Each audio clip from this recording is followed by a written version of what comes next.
Buenas tardes y bienvenidos a esta primera sesión del 2024 del Aula Francisco Morán, organizada por la Asociación Meteorológica Española, y que en esta ocasión tiene como título Los aerosoles del clima, el papel del Observatorio Atmosférico de Izaña.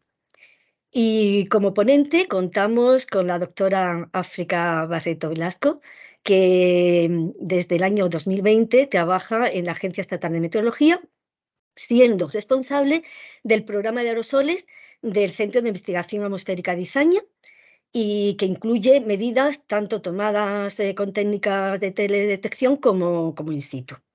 Bien, pues permitidme que antes de pasar la palabra a África, pues haga una breve reseña curricular de ella, información que de todas maneras en este momento se encuentra en la página principal de la web de la AME. Pero bueno, quisiera apuntar que antes de su incorporación a EMET, África Barreto, previamente, tras su tesis doctoral, que fue en el 2011, precisamente sobre la materia de radiometría infrarroja en la Universidad de La Laguna, trabajó en la empresa, concretamente en Siemens Electronic, siendo responsable de los prototipos y desarrollo de los fotómetros solares y lunares, así como del microlidar diseñado en esta compañía. En cuanto a su formación académica, pues ella es licenciada en Ciencias Físicas con la orientación de Meteorología por la Universidad Complutense de Madrid. Así que para mí es todo un orgullo hacer esta presentación de una exalumna de la facultad en la que imparto docencia. Así que estoy muy contenta. Gracias por estar aquí, África. Bien, volviendo a su situación laboral actual, sus principales actividades investigadoras, centradas precisamente en la monitorización y estudio de los aerosoles, se desarrollan concretamente en el llamado Observatorio TETSBET, que pertenece a la Organización Meteorológica Mundial, y es un observatorio afiliado al Observatorio Atmosférico de Izaña y, por tanto, a EMET, ¿no? Y a través de estas actividades, África está participando activamente en algunas de estas de redes internacionales, cada una especializada en cierta técnica de medida de los aerosoles. Así, por ejemplo, tenemos el caso del radiómetro de filtro de precisión, participando en la gran red del Global Atmosphere Watch. También participa en la red robótica de aerosoles, es decir, conocida como Aeronet, también en Actris, esta red que aúna infraestructuras que sirven para investigar no solo los aerosoles, sino también las nubes y los gases traza. Y otra red también es la red de LIDAR, de micropulsado, conocida con el acrónimo de MPLNet. En definitiva, seguro que África nos contará algo de estas colaboraciones en su charla. Bien, también participa, otra cosita más interesante, participa activamente en el Grupo Polar, eh, cuyo objetivo tiene monitorizar precisamente los aerosoles en el Ártico, zona que, como bien sabemos, es una región altamente sensible al cambio climático. Y además, aparte de todas estas actividades investigadoras, también África realiza tareas en el ámbito de la gestión investigadora. Concretamente, forma parte del comité directivo que trabaja en la mejora de la caracterización de los aerosoles a través de la observación, no, perdón, a través de la caracterización del polvo a través de las observaciones cercanas al suelo, concretamente en el nodo correspondiente al norte de África, Oriente Medio y Europa. Y con lo cual es evidente que tenemos el lujo de contar con una especialista en la materia objeto de la charla de esta tarde. Y antes de acabar esta reseña curricular, añadir que en su relativa corta trayectoria investigadora, teniendo en cuenta que se doctoró en el 2011, pues ya hasta el momento ha participado en 13 proyectos nacionales e internacionales de investigación, así como que también su participación en 50 artículos científicos. Y bueno, y de momento, y este ha sido este resumen. Pero antes de que ella inicie la charla, un recordatorio muy, muy, muy importante a todos los asistentes. Y es que en cumplimiento de la normativa sobre protección de datos, y dado que este encuentro telemático quedará grabado en la plataforma YouTube, aquellos asistentes que deseen, después de la charla, formular una pregunta o hacer algún comentario, pues, y no quieren mostrar su imagen, pues no hay ningún problema, desactiva la cámara y puede hacerlo perfectamente utilizando el audio o el chat. Así que sin más dilación, paso la palabra a África Barreto, agradeciéndole de antemano su participación altruista en esta actividad de la AME. Así que gracias, África, y bueno, cuando tú quieras. Gracias, Encarna. En primer lugar, darle las gracias por la invitación. Para mí, bueno, estoy muy contenta de estar aquí contigo por la relación que tenemos. Yo además veo en los asistentes, son pocos, pero bueno, ahí veo a Carlos Yagua, que me hizo mucha ilusión que estuviera ahí, y por supuesto a Emilio. O sea que somos pocos, pero somos importantes. Sí, sí. Voy a pasar a compartir. Me dicen si pueden ver mis transparencias correctamente. Sí, se ven en No, un modo edición. segundo. Sí, ahora lo Sí, cambio. ¿Lo están viendo en el modo correcto? sí, perfectamente, África. Vale, pues comienzo. Voy a comenzar, como ya he dicho en Encarna, voy a hablar sobre los aerosoles y el clima, el papel del Observatorio Atmosférico de Izaña. Mi nombre es África Barreto y vengo del Centro de Investigación Atmosférica de Izaña, que pertenece a AEMET. Este es el esquema principal de la charla. Voy a intentar ser muy rápido para adaptarla al tiempo disponible. Voy a empezar a hablar de de los aerosoles atmosféricos, sus principales propiedades y tipos, para pasar a los efectos radiativos, los retos actuales que nos encontramos a la hora de determinar el efecto de los aerosoles sobre el clima. Voy a describir brevemente las actividades que desarrollamos en el Observatorio Atmosférico de Izaña y los proyectos de investigación que realizamos todos los grupos y que pretenden abordar la problemática anteriormente descrita. Pasamos a los aerosoles.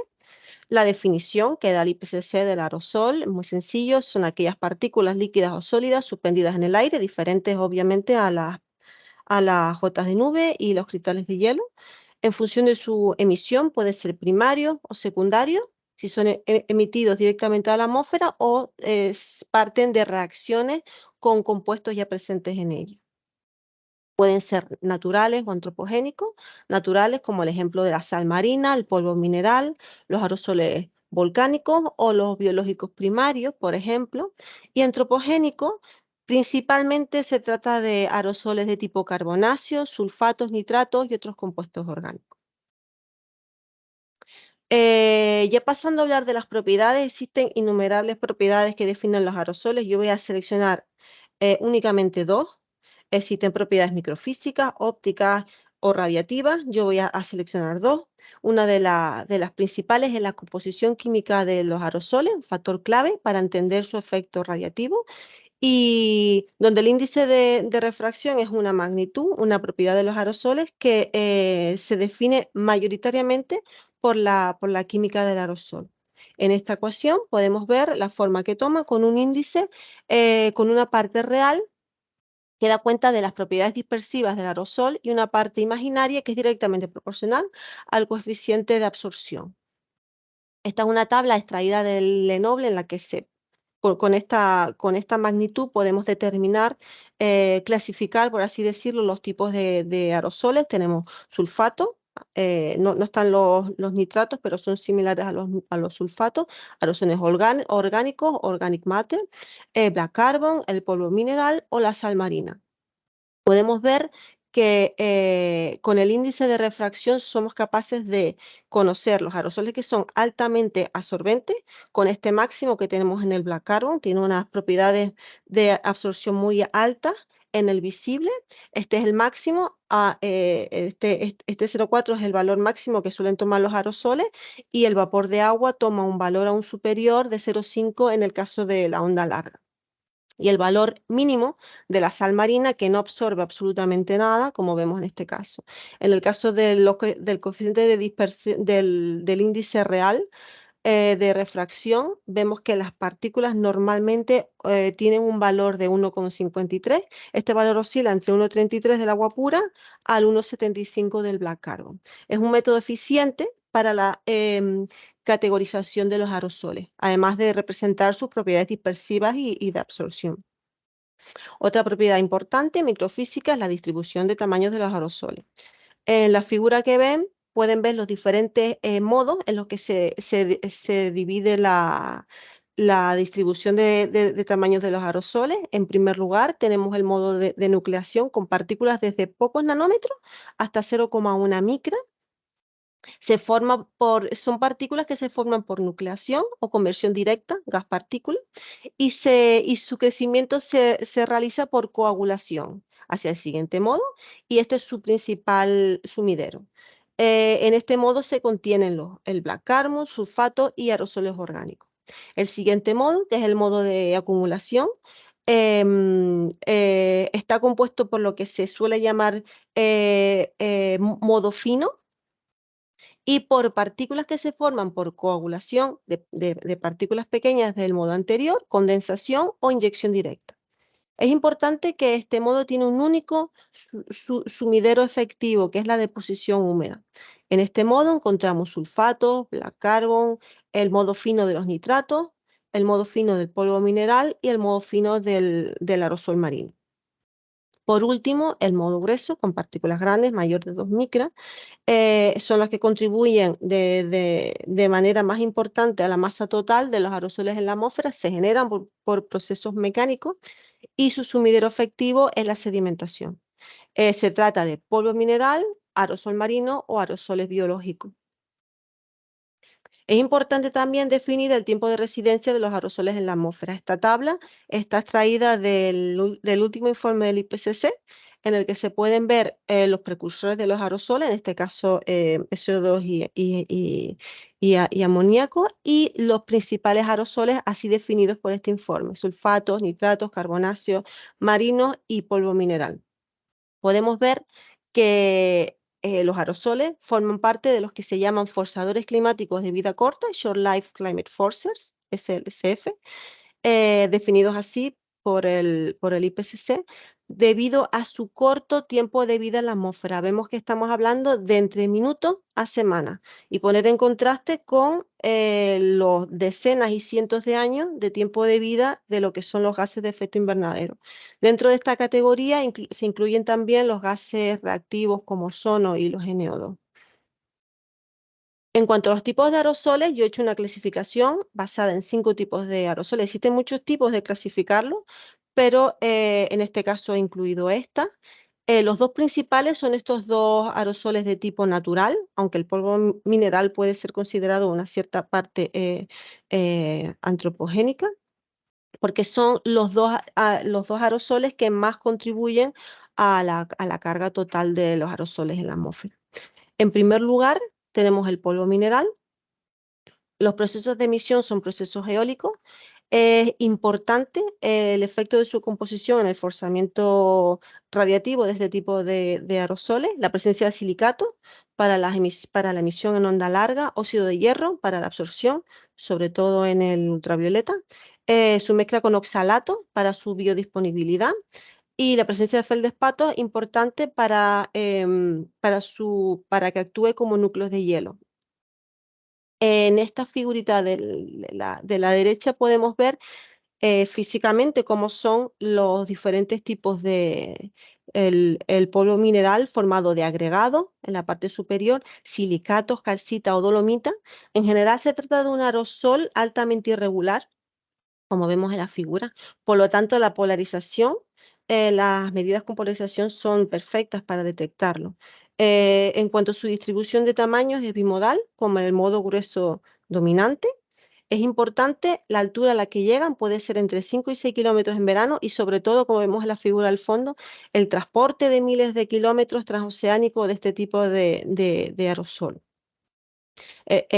Posee un efecto radiativo importante por su capacidad de dispersión y de absorción, y también porque actúa como núcleo de hielo y núcleo de condensación nubosa. El aerosol marino está compuesto principalmente por cloruro de sodio, por eso que adquiere básicamente forma cúbica, también está compuesto por sulfatos y otro tipo de sales. El que sea altamente higroscópico y que se desarrolle en un ambiente con una humedad bastante alta hace que adquiera esa forma esférica, como se ve en esta figura, a pesar de ser cúbico, y por tanto su efecto está restringido a la capa límite marina. Quiere decir que por encima de 3 kilómetros su efecto no existe. Importante efecto radiativo porque es un núcleo de condensación nubosa muy efectivo y su distribución de tamaño es bimodal, centrada en el modo grueso. Aquí tenemos los otros 3 tipos de aerosoles que he incluido en mi clasificación.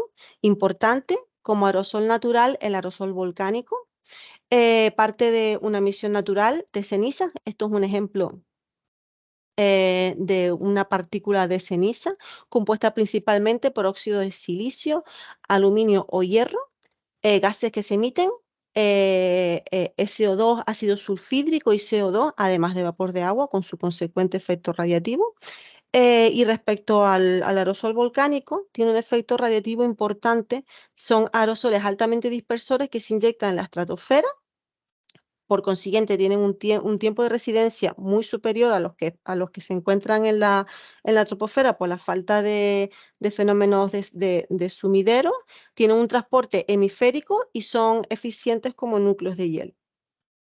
Su distribución de tamaño es bimodal, con los sulfatos en el modo acumulación y las cenizas en el modo grueso.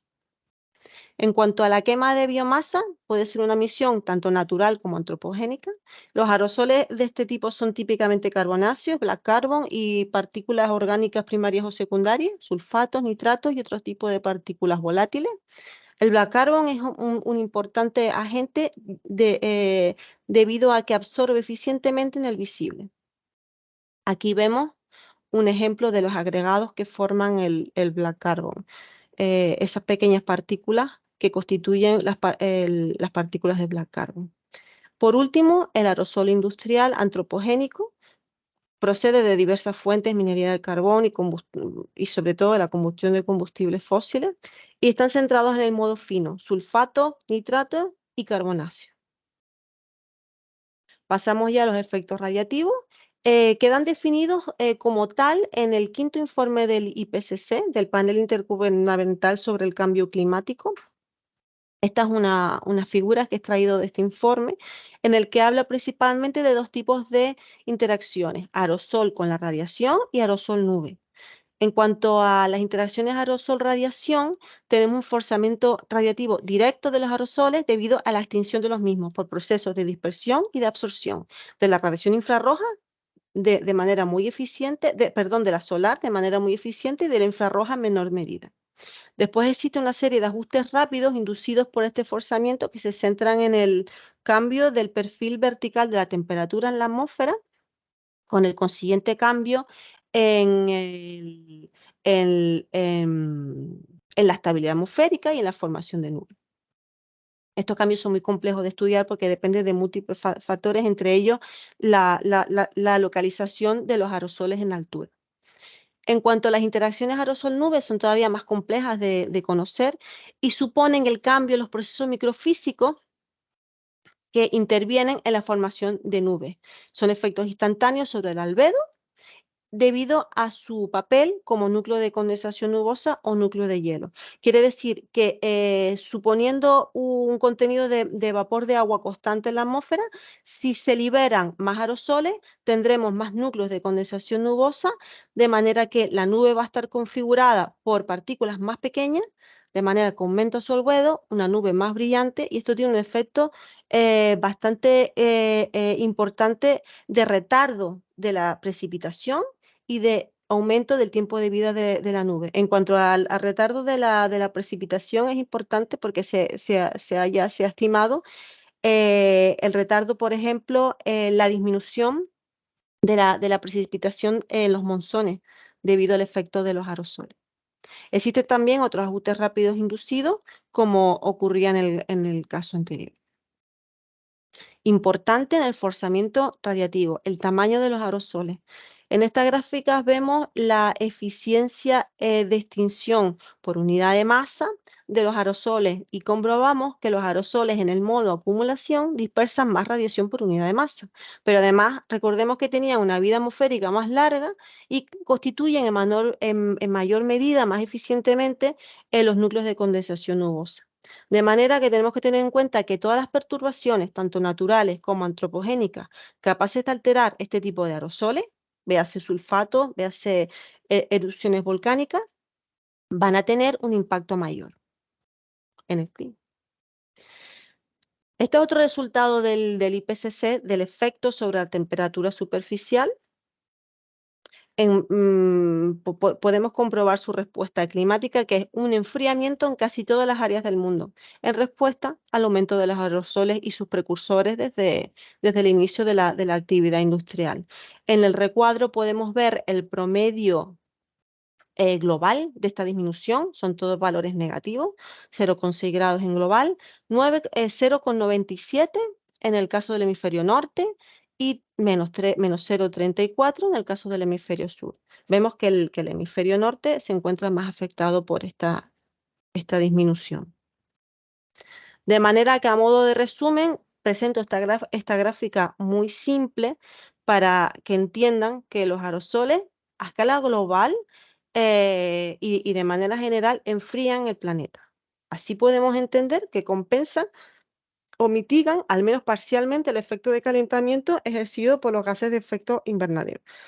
Pero tenemos que tener en cuenta las políticas actuales de mejora de la calidad del aire, son políticas globales y que lo que pretenden es, lógicamente, disminuir las emisiones de aerosoles por todo el mundo. Quiere decir, vamos a tener un aire más limpio, pero perderemos, de alguna manera, este efecto compensatorio del calentamiento por gases de efecto invernadero. Esta es la estimación del forzamiento radiativo efectivo de los aerosoles que se realizó en el último informe del IPCC, en el sexto informe. Se puede ver claramente el efecto de calentamiento brutal del dióxido de carbono y de los otros gases de efecto invernadero. Y de manera general global podemos ver el enfriamiento que se produce por los efectos de interacción aerosol con la radiación y aerosol con la nube. Las barras de error identifican la incertidumbre en el conocimiento de estos resultados. Podemos ver cómo las barras de errores en el caso de los aerosoles son las que dominan el conocimiento del forzamiento radiativo efectivo total, por lo que se ve que se trata, los aerosoles, de una de las mayores fuentes de incertidumbre en estos cálculos. La razón la tienen en este cuadrado. Son procesos complejos, sobre todo los que relacionan la interacción aerosol-nube, importante dependencia con el tipo y la localización del aerosol y, por supuesto, la alta variabilidad espaciotemporal y vertical de los aerosoles. Es bastante difícil conocer los procesos y la distribución de este tipo de componente atmosférico. Y este es un ejemplo, espero que puedan ver esta animación. Se trata del acoplamiento de un modelo meteorológico, el GEO5, con un modelo de aerosoles, que es el GOCART, y nos da una imagen súper clara de lo que hablo con la complejidad en la variación espaciotemporal de los aerosoles. En naranja aparece la variabilidad espaciotemporal del polvo mineral. En verde vemos el biomass burning, quemas de biomasa. En blanco vemos los carbonáceos y en azul vemos los marinos. Así, a grosso modo, lo que podemos ver es el transporte prácticamente hemisférico del polvo mineral, la estacionalidad de la quema de biomasa que está localizada sobre las principales zonas forestales, Amazonas y África en episodios secos, en estaciones secas, y en los bosques boreales en verano. La localización de los aerosoles tipo carbonáceos sobre zonas industriales, sureste de África, Europa y Norteamérica. Y es muy curioso los patrones que sigue el aerosol marino, que se ve como aerosol dominante en el hemisferio sur, en el que se ve justamente cómo sigue las trayectorias de las borrascas y forma incluso las superficies frontales asociadas a los procesos a la velocidad del viento, que es el principal factor de emisión del aerosol marino, claro. Los retos actuales, visto toda esta problemática que hemos tenido, en la estimación del efecto climático que tienen los aerosoles atmosféricos, las conclusiones y el mandato del IPCC a la comunidad científica relativo a los forzadores de tiempo corto es que necesitamos mejorar la estimación de sus emisiones y sus cambios. En el caso de los aerosoles es muy importante sulfatos y aerosoles absorbentes, así como eventos extremos, mejoran la estimación de su forzamiento a corto plazo. Esto es debido a la disminución proyectada, debido a las políticas de calidad del aire en las emisiones de los aerosoles, ya que necesitamos mejorar los planes de mitigación y adaptación al cambio climático. Es decir, necesitamos mejorar las proyecciones climáticas y su incertidumbre, que todavía es demasiado alta.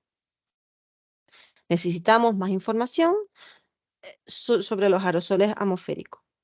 Medidas de calidad a largo plazo para poder entender todos los procesos de envejecimiento, ciclos diurnos, nucleación, interacción con nubes, transporte tanto horizontal como vertical. Mejorar la caracterización de los procesos de emisión, sobre todo cerca de la zona fuente para poder conocerlo, y cuantificación de la fuente.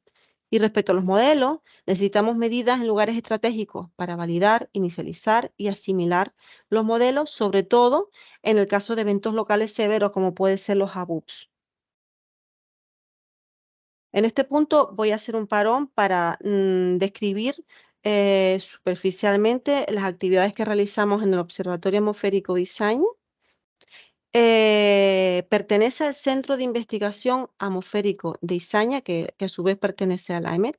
Es un observatorio de altura, se encuentra a 2.400 metros, cuya misión es llevar a cabo las actividades de monitorización de la atmósfera desde 1916. Por tanto, podemos entender que tenemos ya una serie de datos de 107 años de observaciones y 39 años de monitorización de la composición atmosférica. En 2016 se celebró la ceremonia del centenario del observatorio con la participación de los principales líderes de las organizaciones meteorológicas mundiales. Izaña forma parte es una estación GAU global. En este mapa pueden ver las diferentes estaciones GAU que hay alrededor del mundo. Para hacer estación GAU necesita realizar investigación sobre al menos 3 de las 6 áreas focales establecidas en GAU y que aparecen en el recuadro superior. En el caso de Izaña, participamos en 5 de las 6.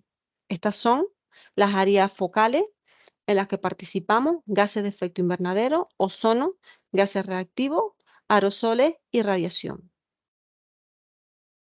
Somos también un banco de pruebas de la OMM, lo que se llama testbed, para aerosoles y vapor de agua, para técnicas de teledetección, lo que significa, bueno, esto desde 2014, lo que significa que en nuestro observatorio se realiza la prueba, diseño y validación de instrumentación nueva que se quiera probar para la medida de estos componentes atmosféricos. Esto nos ha hecho recibir bastantes colaboraciones con empresas y con centros de investigación que han venido a nuestras instalaciones a realizar investigación de los aerosoles con nueva instrumentación. Su localización en la troposfera libre subtropical es ideal para la monitorización de la composición atmosférica en regiones extensas, pero también para entender el transporte a gran escala de los aerosoles. Un ejemplo claro es su localización perfecta para monitorizar la capa de aire sahariano o SAL de Saharan Airlines, que afecta a la estación en los meses de verano. Esto es, aquí debajo pueden ver el contraste entre las condiciones normales que tenemos en Izaña, que son prístinas, muy limpias, y las condiciones que podemos encontrar en verano a raíz de la intrusión de esta capa de aire. procedente del Sahara. Medimos los aerosoles con técnicas in situ. Somos estación GAU, pero también somos estación ACTRIS. ACTRIS, como ya había dicho Encarna, es una infraestructura europea que se creó como ACTRIS en abril del año pasado. Somos plataforma de observación ACTRIS, además de estación GAU, y nos dedicamos a la monitorización, como ya les he dicho, de las propiedades físico-químicas y ópticas de los aerosoles desde 1987. Tenemos también el programa de aerosoles en remoto o por teledetección.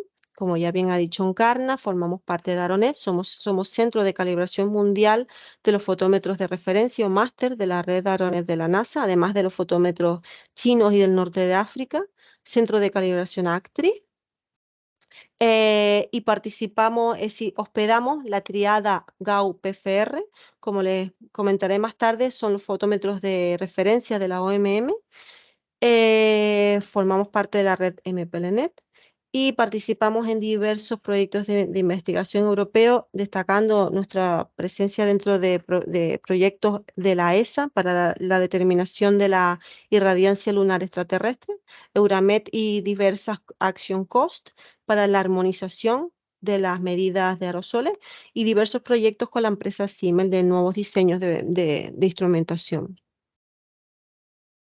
Ya paso a mi último punto, que es el detallar los proyectos de investigación de mi centro y su papel en la caracterización de los aerosoles y el efecto en el clima.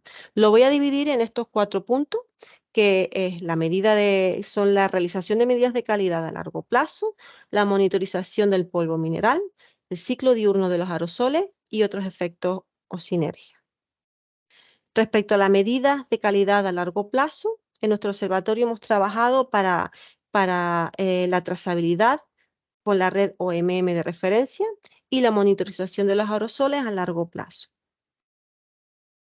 En lo que respecta a la trazabilidad de los máster Aeronet NASA a la tríada de referencia GAU-PFR, destaca sin duda este artículo publicado por Emilio Cuevas, que fue el director del observatorio por más de 25 años.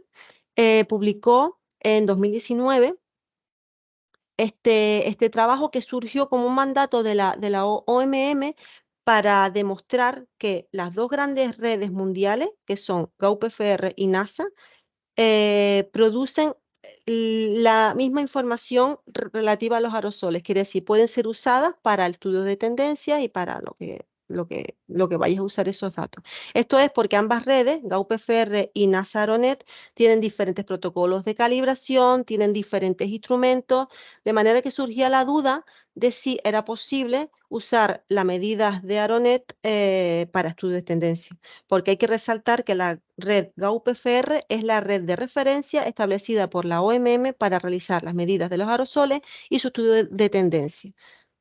Sin embargo, la red Aeronet de NASA es la red más amplia que existe hoy en día, con casi 600 estaciones activas por todo el globo. Sin embargo, pueden ver en este mapa las estaciones a las que pertenece la red GAU-PFR. Pues con este artículo por fin se demostró que el AOD medido por ambas redes son representativos de la misma población de datos. Son trazables de acuerdo a los límites establecidos por la OMM. A partir de entonces estamos emitiendo certificados de trazabilidad trimestral que demuestran que ambas redes pueden considerarse en esencia similares o útiles para el estudio de los aerosoles. En cuanto a la monitorización de los aerosoles a largo plazo, pues quise poner aquí 2 ejemplos bastante gráficos de 2 series largas que hemos obtenido a lo largo de nuestro trabajo científico.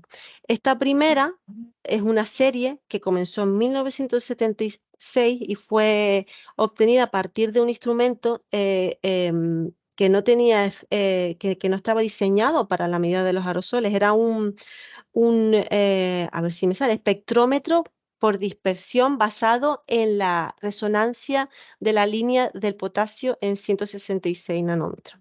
Bastante complejo decirlo, es un instrumento astronómico dedicado a sismología solar. Fuimos capaces con esa información de obtener una serie bastante larga de aerosoles en las que podemos ver claramente dos señales muy claras de los efectos del volcán El Chichón en 1982 y por supuesto el Pinatubo. Los efectos del Pinatubo, cuya erupción ocurrió en el 91, tuvo efectos visibles, de hecho, a simple vista se puede ver hasta 1994. Sin este tipo de series hubiera sido imposible saber los efectos de estas dos grandes erupciones sobre el clima. Y a partir de estas series y unos cálculos posteriores, extendimos las series de AOD hasta el año 1916. Tenemos 106 años, 107 ya, de intrusiones, en el que se puede ver una tendencia negativa en la intensidad de las intrusiones desde 1916 y estudios recientes han demostrado que las intrusiones eh, mm, no son más intensas, pero son más numerosas. Hemos encontrado una tendencia positiva en el número de eventos registrados desde 2005. Respecto a la monitorización del polvo mineral, nuestro trabajo se ha centrado en rellenar huecos en las observaciones cerca de la zona fuente, sistemas de alerta temprana, validación de modelos y caracterización de eventos extremos y climatología. Un ejemplo claro es el sistema de predicción de tormentas de polvo y arena de la OMM, que se llama SDS-WAS, de sus siglas en inglés. Se estableció en 2007 con la finalidad de realizar predicciones y observaciones de calidad adecuado para mitigar los efectos de estas terribles tormentas de polvo que sufren las zonas del norte de África. En este gráfico podemos ver las principales zonas de emisión del polvo mineral, los desiertos del suroeste de Estados Unidos, Gobi, Sáhara y Oriente Medio, Atacama y Australia, los desiertos de Nueva Gales del Sur. Este sistema de predicción se agrupa en lo que se llaman nodos regionales.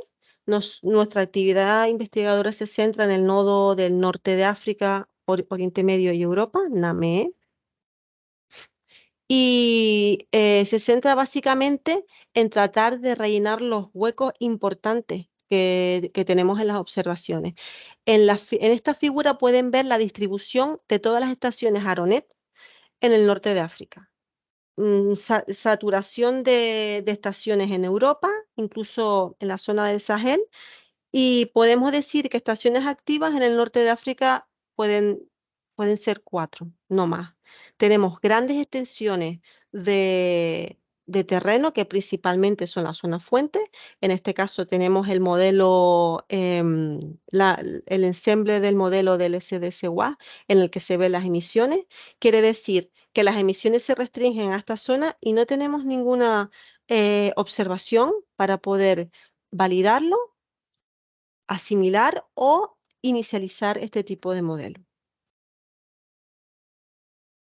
Nos hemos centrado con diversos proyectos CRUZ de la OMM y MACLIMA, que es un Interreg, en tratar de entrenar a observadores y darle cierta instrumentación que hemos, en el caso de, es decir, un fotómetro de mano de la compañía Tenum, francesa, y un sistema de detección de PM10 y PM2,5 de aerosoles de bajo coste diseñado por nosotros.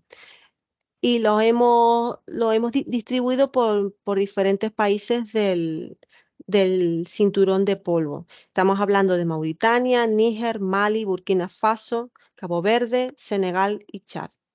Además, participamos en el proyecto CADI, que es un proyecto bastante ambicioso que trata de realizar un diseño óptimo de lo que sería un sistema de observación del clima en África con el fin de reforzar la cooperación bilateral Europa-África. Es un proyecto bastante importante de la Unión Europea. En cuanto a la caracterización de la capa de aire sahariano, la SAL, en el Atlántico Norte subtropical, publicamos esta, no es una climatología, pero bueno, son 12 años, son un montón de años de observaciones realizadas con radiosondeo y con perfiles LIDAR para saber cómo era esa estructura de la capa de aire sahariano, tanto en verano como invierno, en nuestras latitudes. Encontramos un papel importante del polvo y también del vapor de agua que viene dentro de la sal en la troposfera libre, tanto en verano como en invierno. Y el papel importante, por supuesto, del polvo mineral formando núcleos de hielo. Pueden ver en esta figura la forma principal que adquiere la capa de aire sahariano. Es una capa bien mezclada, presente hasta 6 kilómetros de altura, 6,3, seguida de una inversión de temperatura que se llama la inversión asociada a la sal, afectando profundamente la baja troposfera en términos de concentración de polvo, pero también de humedad. Es una capa más seca de lo normal a niveles bajos, pero una capa muy húmeda que llega hasta máximos de humedad del 47% a 5 kilómetros, lo cual es una anomalía muy alta en la humedad en la troposfera a estas alturas. En invierno, sin embargo, es una capa confinada en niveles más bajos, con un tope en torno a 2 kilómetros, que se caracteriza por una anomalía seca a niveles bajos, un pico de concentración en torno a 1,3 kilómetros y unas condiciones de troposfera libre limpias por encima de esta altura. También realizamos el análisis de los patrones atmosféricos relacionados con los eventos de polvo extremo en invierno, esta vez afectando a la zona del Mediterráneo. Este artículo, que va a estar ya publicado, encontró una importante variabilidad anual y estacional, donde el periodo de 2020 al 22 aparece como un periodo anómalo, no solo en cuanto a número de intrusiones, sino también a su extensión vertical. Encontraron una importante actividad de bloqueo en el sector euroatlántico que conducía a una obstrucción de la circulación del Atlántico Oeste y se puede resumir como condiciones de bloqueo en latitudes medias seguidas de un jet del Atlántico Norte desplazado hacia el polo, donde la ocurrencia de danas en latitudes subtropicales tenía un factor clave. Existen otros factores como por ejemplo la sequía que está sufriendo el norte de África, que también es importante en cuanto a la emisión de polvo, aparte de lo que pueden ser los patrones atmosféricos. Esto es otro ejemplo de evento extremo que se monitorizó por parte de nuestro grupo, fue la gran intrusión que azotó las Islas Canarias en febrero de 2020 y que con este report que ven en pantalla las caracterizamos desde un punto de vista multidisciplinar, desde el punto de vista de patrón meteorológico, de calidad del aire, aerosoles in situ, remoto, química, incluso ya nos fuimos al efecto en la ecología, la aparición de aves que no suelen estar en nuestra región y los efectos sobre la salud, por supuesto, y los económicos asociados a la producción energética y a la aviación. Encontramos que este evento aparece por una dana que se desprende de la circulación en latitudes medias, lo que produce una emisión intensa hacia el Atlántico, unos valores de PM10 y PM2,5 extremos. Se produjo por primera vez en la historia el cierre de todos los aeropuertos de las islas, con un coste estimado de más de 17 millones de euros y una reducción notable en la actividad de la producción energética fotovoltaica. Existen otros estudios encaminados a la identificación de patrones e índices meteorológicos asociados a los procesos de emisión de polvo desde el norte de África. Un ejemplo importante son los estudios que ha desarrollado mi grupo relacionados con lo que denominaron un nuevo índice climático NAFD, que son el acrónimo de North African Dipole, dipolo del norte de África. Se define como la variación en la altura de geopotencial de 2 puntos situados en el oeste de África, un punto tropical y uno subtropical, Marruecos-Mali, y que estos autores eh, del centro de compañeros míos encontraron que este índice está relacionado con los cambios, con la variación longitudinal de la Saharan Hill Law, que es la la baja térmica que se produce sobre el norte de África en verano y que es la causante de todos los procesos de emisión e inyección del polvo en altura. Entonces encontraron que el NAFDI está bien correlacionado con las variaciones longitudinales de la Saharan Hill Law, por tanto relacionado con las emisiones de polvo, que a su vez se realizan en pulsos que están relacionados a su vez con las ondas de Rossby, de manera que este índice NAFDI es capaz de relacionarse con todos los mecanismos de emisión de polvo en la atmósfera.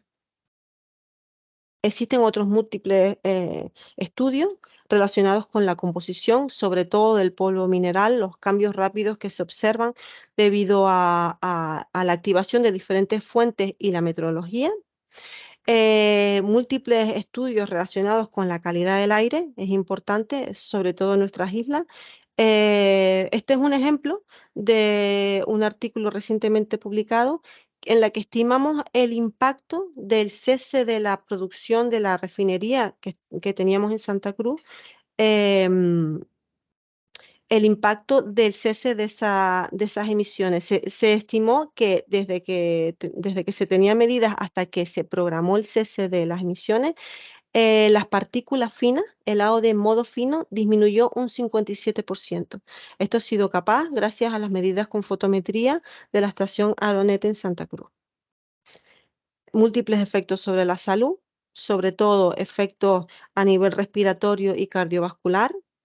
Es importante, como dice este artículo, la necesidad de programar la llegada de eventos extremos sobre las islas para reducir el efecto de los aerosoles sobre la población. Ya pasando a mi penúltimo punto, que es rellenar los huecos en las observaciones durante la noche y en latitudes altas para poder completar la información que tenemos del ciclo diurno de los aerosoles.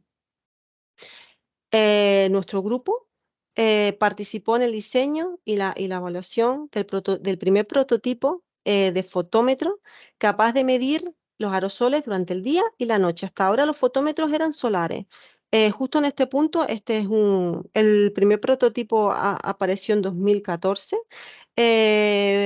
Pudo aparecer un fotómetro capaz de medir los aerosoles a través de la luz del sol y la luz de la luna, con el mismo dispositivo.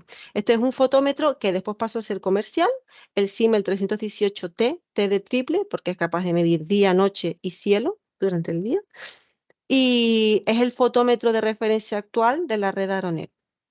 Con este tipo de fotómetro, en este artículo de 2016 encontramos que ya éramos capaces, con esta información, las noches no están sombreadas, éramos capaces de detectar la presencia de intrusiones saharianas por la noche y toda la evolución de la OD, del exponente de Astron y también del vapor de agua columnar, con el mismo dispositivo.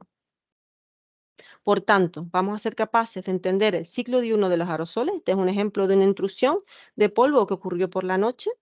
Y, importante, vamos a ser capaces de extender estas medidas a zonas polares. Recuerden que en el polo tienen la larga noche polar, de la cual no tenemos información alguna, salvo por los fotómetros estelares, que son muy reducidos en número. Además, no solo diseñamos y validamos el instrumento, sino también creamos una metodología propia para la calibración de estos fotómetros, que es muy complicada, porque recuerden que la iluminación de la luna varía en cada momento con la fase lunar. Pero esto nos sirvió para la siguiente e inesperado resultado, que es nuestra participación dentro de la comunidad de satélites. Estamos participando en un proyecto de la ESA encaminado a las medidas y el modelado de la irradiancia lunar extraterrestre, con el fin de calibrar los satélites de observación de la Tierra apuntando hacia la superficie de la Luna, que es una superficie extremadamente estable.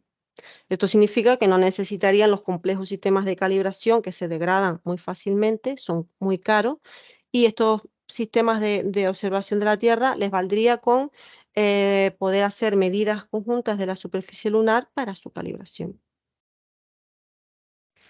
Y esto explica la extraña participación de AEMET y de un grupo de las Islas Canarias o de España dentro del grupo polar de aerosoles. Este es un ejemplo de una campaña que hicimos en Svalbard, en Noruega, en 2020.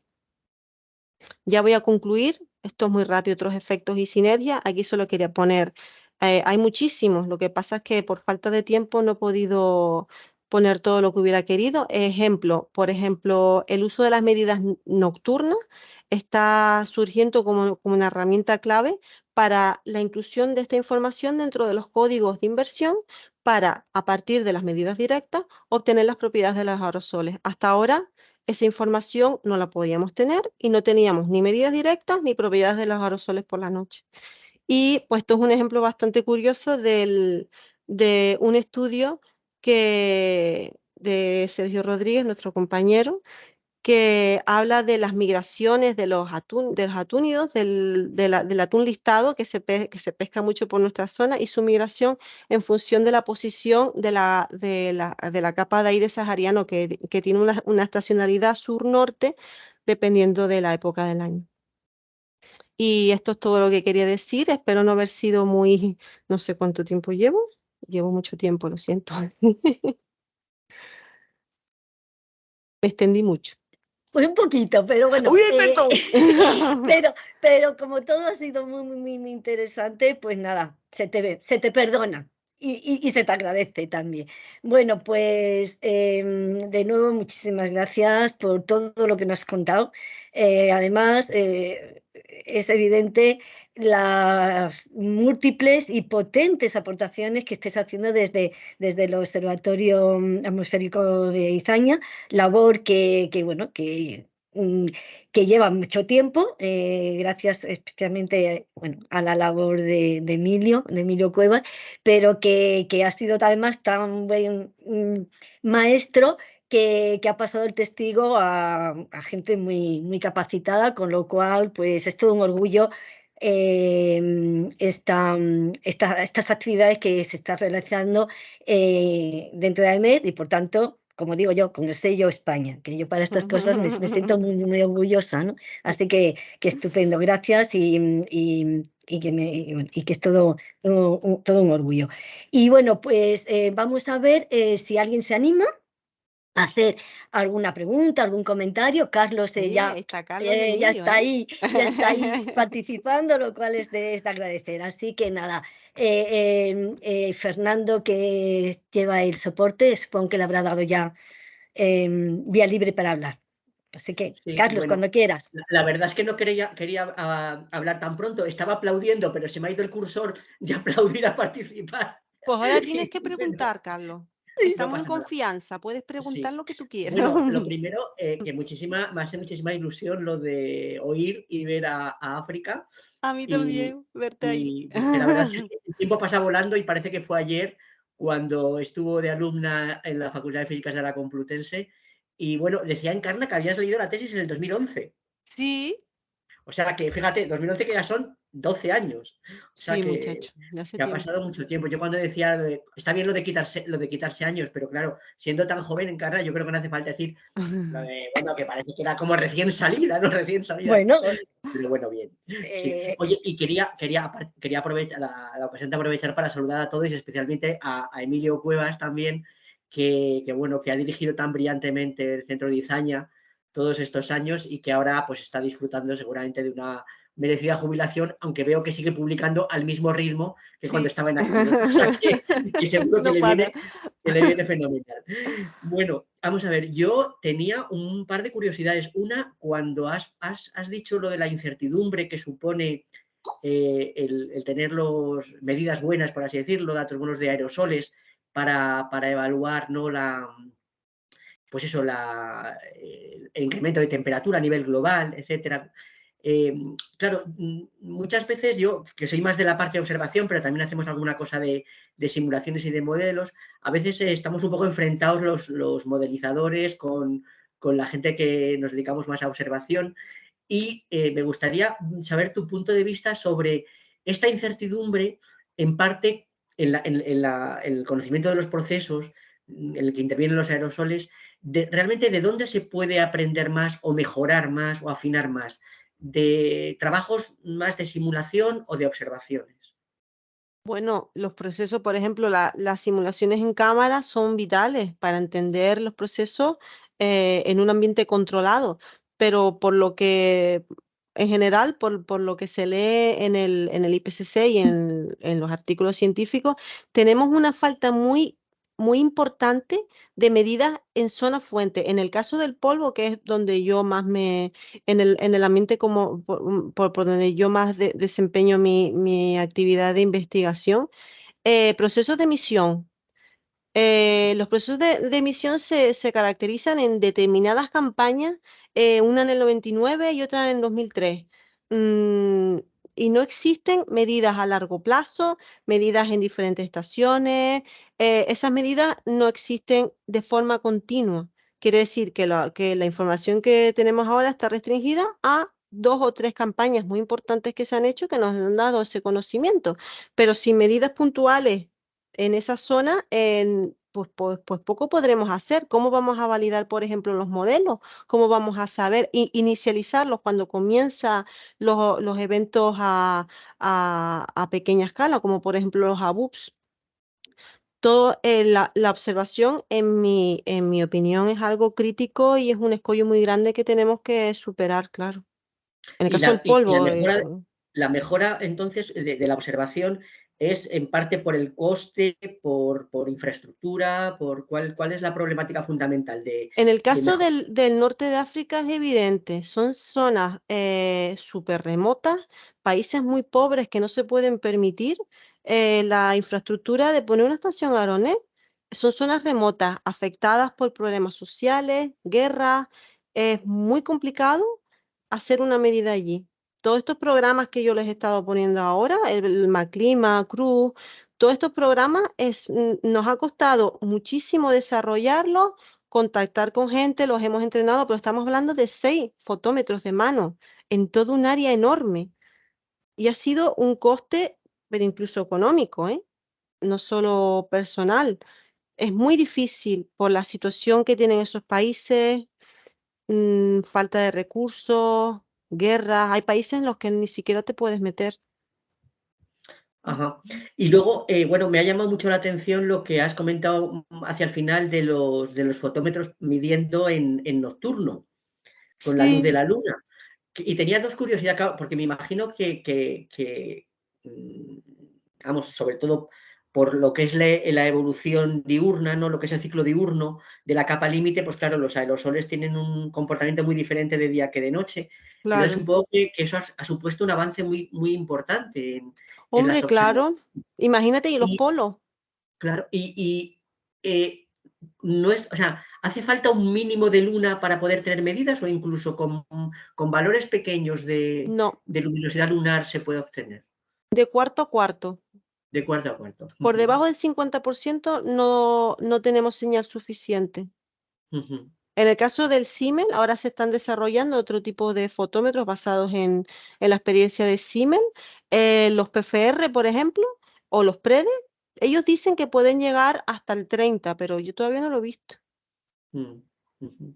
Bueno, pues de momento, si acaso más tarde hago algún comentario más, pero Vale. por no, para que veo que hay más compañeros que están con la mano levantada. Oye, de nuevo enhorabuena, África, y me alegro muchísimo de verte. Gracias, Carlos, igualmente. Suerte. Gracias, Carlos, por tus preguntas. Bueno, ahora a continuación, Emilio, por favor, cuando Sí, quieras. hola. Buenas tardes. Bueno, quería en primer lugar felicitar a África porque ha hecho una exposición magnífica sobre una cantidad de cosas tremendas en las que está trabajando, pero lo Y ha la que no, desarrollado la muy que bien. me quedó demostrar, ¿eh? No, no, muy bien, muy bien. No ha dicho cosas muy importantes, como el desarrollo que está con un FTIR, con transformadora de Fourier, Cierto. infrarrojo, que eso es una cosa súper compleja. Y bueno, yo definiría a África como una crack. Es de las investigadoras que me han impresionado a mí en mi vida, en cuanto a su rapidez para pensar, trabajando, etcétera. Yo recuerdo el primer trabajo que le encargué, que fue el de hacer medidas de audio con el equipo de Pere Payet de la astronomía, del que ya Mm. han nombrado. El Mark I, sí. La gente decía, bueno, esto tardaríamos 1 año y medio, 2, y ella me dijo, bueno, yo creo que para el miércoles que viene te lo tengo hecho. Y lo hizo. O sea, en 1 semana lo hizo. Una pasada. ¿No? Es una fuera de serie. Mira que esto Muchas queda gracias. grabado, Emilio. Sí, sí. No, y bueno, yo veis que muchas gracias, Encarna, por confiar en África, por haberla acompañado a lo largo de toda su vida de alumna en la Complutense. Y quería también saludar a mis compañeros, a Carlos Yangüe, a José Prieto, a Ernesto Rodríguez Camino, y nada, y veréis, hablo muy mal y yo me voy, por eso que lo digo todo muy rápido, me voy ahora a mi clase de logopedia, o sea que yo estoy ahora en otro grado de aprendizaje. Bueno, pues que me Bueno, siento muy Emilio, orgulloso gracias. y están Emilio, de nuevo en buenas manos el equipo de aerosoles de Izaña y no tengo nada más que añadir. Pues me tengo que ir. Muchas gracias Gracias, Emilio. por que me haya elegido este tema y, para ser presentado por la feria. Pues nada más. Emilio, que las palabras sobran, están ahí los hechos, o sea, todo ese fruto continuo y además prometedor, o sea, que siéntete muy orgulloso y nada, y no tienes mucho más que decir porque eso. Así Cuenta, es. Un abrazo. cuenta los hechos y ya está. Bueno, Ernesto, que estás ahí esperando, te toca. Hola, buenas tardes. Muchas gracias, África, por esta charla tan interesante e informativa. Yo tengo alguna cuestión que ya has tocado de pasada, cuando hablabas de simulaciones. Para simulaciones numéricas es imprescindible tener unas buenas condiciones iniciales. Y cuando no tenemos observaciones suficientes, pues las condiciones iniciales hay que sacárselas de donde sea, pero hace falta inicializar todas las variables que tenemos. Una forma de inicializar y de conseguir información es con inventarios de algunos tipos de variables, algunos tipos de aerosoles. Yo, la cuestión que te planteo es cómo de actualizados están los inventarios, qué deficiencias hay en los inventarios, porque yo sospecho que por ahí hay mucho para mejorar. Inventarios que se actualicen, que incorporen suficiente información, que posiblemente de ciertas zonas, de ciertos países, de ciertos tipos de actividades, por distintas razones no se incorpora la información. ¿Podrías comentarnos algo sobre esto? Como tú dices, es una fuente importante y los inventarios que hay ahora mismo son bastante deficitarios. Todo el mundo concluye eso. Son inventarios realizados pues, con diversas técnicas que se han demostrado que no son muy precisos, no son nada precisos, por así decirlo. Entonces, es un camino a recorrer. Uno de los principales mandatos del IPCC, del último informe, es mejorar los inventarios, mejorar, cuantificar fuentes y mejorar inventarios. Pero claro, eso es una labor bastante compleja ahora mismo para abordarla. El tema de poner más énfasis en la observación es algo que desde mi punto de vista, o por lo menos dado mi entrenamiento en el centro, es a lo que yo me estoy dedicando, a tratar de resolver el asunto desde ese punto de vista. En cuanto a la elaboración de inventarios, es que es un asunto bastante complejo de realizar. Pero sí, ahí está el mandato del IPCC que efectivamente habla de que necesitamos esa mejora. Sería muy útil, por así decirlo, esa mejora, pero hay que abordarla, claro. Sí, y otra cuestión también relacionada, claro, cuando no hay observación, aquí estoy pensando, por ejemplo, en polvo sahariano, bueno, pues tienes que generar esa información de alguna forma. Pues todos sabemos o intuimos. Mallado, reanálisis. Claro, Mm, todo ese tipo de cosas y relacionar generación pues con viento, con suelo más o menos claro. seco, Mm. con todo este tipo. Bueno, es un buen Supongo que, proxy, claro. claro, todo esto supongo que también habrá mucho espacio para mejorar todo esto, claro, porque Claro, ahora mismo los procesos, lo que tú dices, los procesos de emisión que se basan pues en campos como la velocidad superficial del sí, aire en determinados niveles, pues existen modelos que en función de la velocidad pues te determina los factores de emisión. ¿Qué pasa? Son modelos teóricos y como no paramos de decir, tienes que validarlos, tienes que mejorarlos y para eso necesitas que observaciones, es que esto al final claro, todo converge. claro, que es lo más caro, por otro lado. Sí, puedes hacer Sí, estudios y sí, generar modelos, puedes sí, generar inventarios sí, basados en... sí. Sí, Bueno, muchas gracias. gracias, Ernesto. Bien, me voy a hacer aparecer otra vez.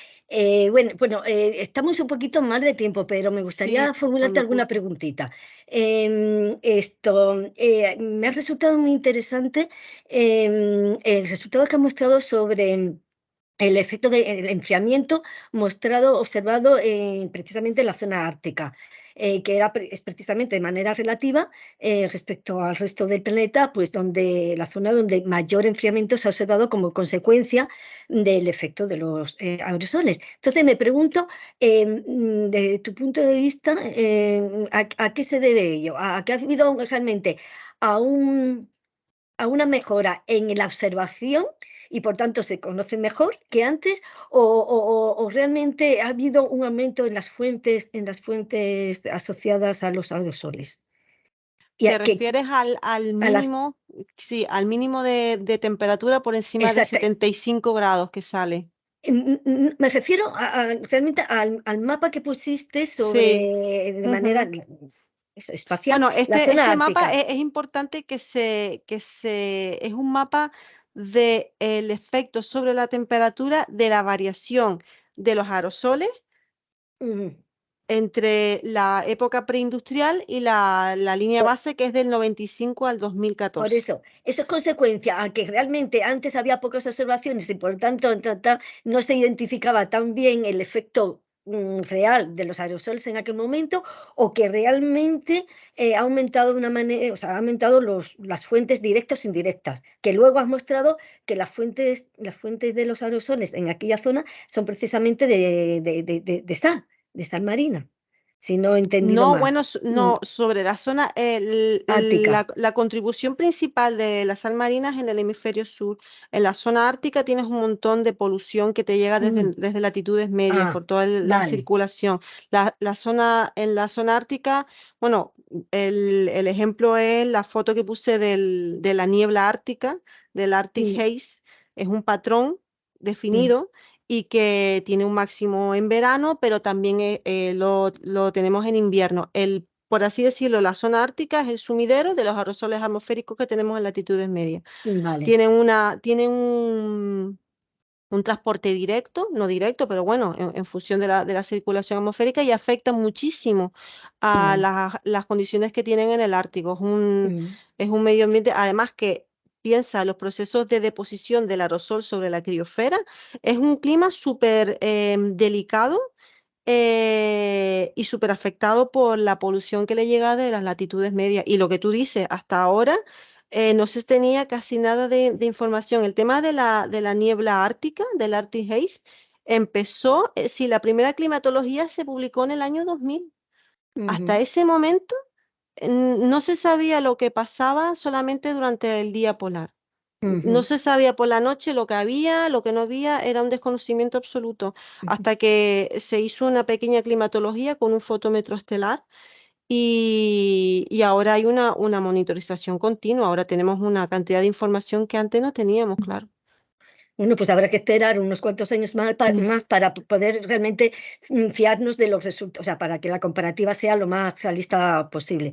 De todas maneras, una vez más, genial el aporte que habéis hecho con la utilización de los, bueno, la creación, diseño de los fotómetros lunares, porque claro, así se puede también monitorizar la noche polar, o sea, que muy bien, estupendo. Y ya otra cosita, entre Carlos y Ernesto han tocado dos patitas de la mesa en cuanto a esas directrices marcadas por el IPCC, en cuanto a cómo mejorar, bueno, pues mejorar la disminución en la incertidumbre del efecto de los aerosoles en el clima, es decir, en el forzamiento radiativo correspondiente.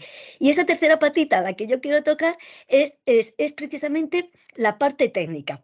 ¿Tú crees o sea, le falta algo, habría que mejorar algo a nivel técnico, es decir, a nivel de instrumentación para contribuir a esa disminución de la incertidumbre, o es precisamente la pata que menos cojea? Hombre, ¿Qué desde mi punto de vista, es si la capacidad espectral, ahora mismo los fotómetros tienen filtros interferenciales y están centrados en determinadas longitudes de onda que han sido las que se han elegido en su diseño porque son las más transparentes de la atmósfera y todas estas cosas. Es decir, la información la tenemos a 8 longitudes de onda. No tenemos información en el infrarrojo, que es lo que decía Emilio, que me faltó una patita, que hemos extendido el conocimiento de los aerosoles en la onda larga, sobre todo para el tema del polvo, ¿no? Que tiene un efecto importante.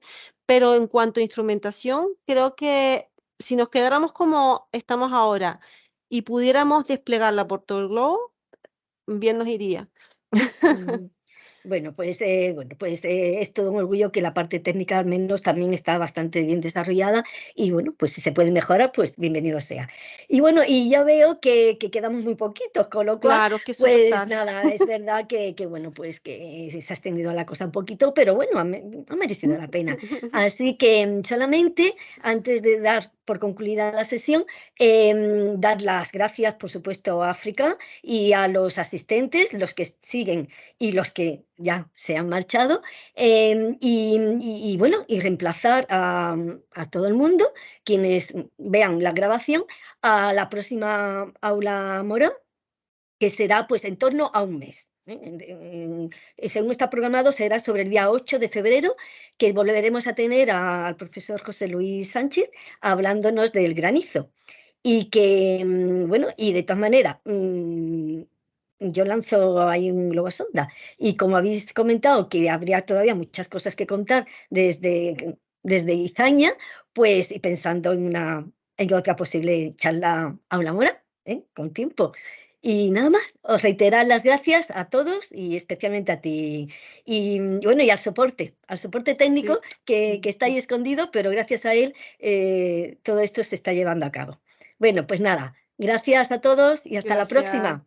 Adiós.